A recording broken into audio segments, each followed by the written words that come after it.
Hello बच्चों, तो आज का हमारा टॉपिक रहेगा स्ट्रक्चर ऑफ सेल मेम्ब्रेन, जिसमें हम पढ़ने वाले हैं specially fluid mosaic model. Actually में क्या, this is an hypothetical model which was given at that particular time and it was given by Singer and Nicolson which were proposed in 1972। इस model का purpose ये था बेटा कि it explain the structure of your cell membrane. तो it explain the fluid nature of cell membrane और flexibility of cell membrane, जिसकी वजह से सबसे ज़्यादा एक्सेप्टेड मॉडल था ये आपका। ठीक है, क्या कहता है ये मॉडल? देखिए, ये मॉडल कहता है cell membrane is made up of bilayer of phospholipids with integral proteins. तो आप देख सकते हो, look at this diagram, this is one layer and this is another layer. So there are two layers, so bilayers of phospholipids with integral protein. ये red colour का जो मैंने बना रखा है, this is your integral protein. ठीक है, so what do you mean bye by layer of phospholipids? This is two layer of fat molecule with hydrophilic head and hydrophobic tell.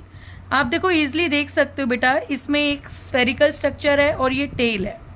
तो this is called hydrophilic head और जो ये tell है this is hydrophobic.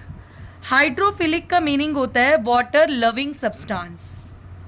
Hydrophilic means water loving and hydrophobic का मतलब होता है water hating substance. तो क्या करते हैं कि जो हेटिंग सब्सटेंस है वो एक दूसरे को फेस कर लेते हैं, क्योंकि सेल के अंदर और बाहर दोनों तरफ वाटर प्रेजेंट है। ठीक है, सो अवॉइड दैट वाटर, ये आपस में फेस करते हैं, they form this kind of structure, hydrophobic tail. Right, this is your integral proteins. Actual में क्या होता है बेटा, सेल मेम्ब्रेन के थ्रू ही एंट्री और एग्जिट ऑफ सब्सटेंसेस होता है। सो जो लिपिड मॉलिक्यूल्स हैं जो ऑलरेडी फेवरेबल हैं फॉर दिस, वो इसको ईजिली क्रॉस कर लेते हैं, but suppose water loving substance है, वो कैसे क्रॉस करेगा? So it takes place with the help of these proteins which act as carrier proteins also, और फैसिलिटेटेड ट्रांसपोर्ट के लिए जो रिस्पॉन्सिबल है।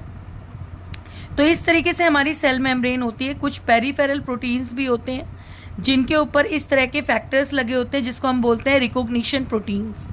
ठीक है, जो हमारी इम्यून सेल्स होती हैं वो क्या करती हैं, खुद की सेल्स को बाहर की सेल से कैसे डिफ्रेंशिएट करती है on the basis of antigen. Antigen मतलब the protein which is present on the surface.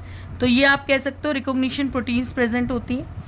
ठीक है, this molecule can also move sideways, flip and rotate, hence it is fluid और फ्लेक्सिबल इन नेचर।